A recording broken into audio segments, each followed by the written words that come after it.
Ny teny zaraina izay omena antsika androany indray a dia ny voasoratra ao amin'ny Exodosy toko faha efapolo andiny faha valo amby telopolo vaky toy izao ny anaran'i Jesosy hoe fa ny rahon'i Jehovah dia teo ambonin'ny tabernakely noho ny andro ary nisy afo teo aminy noho ny alina teo mason'ny taranak'Israely rehetra tamin'ny nandehanany rehetra. Midika izany ry havana fa nisy famantarana napetraky ny tompo teo amin'ny taranak'Israely fa omba azy Andriamanitra tamin'izay nalehany rehetra.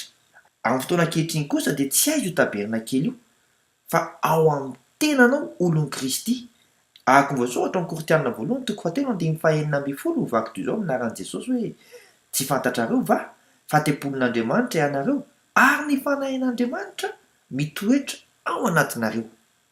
Izany hoe ombantsika olon'i Kristy andro aman'alina ny tompo. Hamasina ary ny tenanao satria tena masina eo anatrehany. Mandra-pioana tompoko.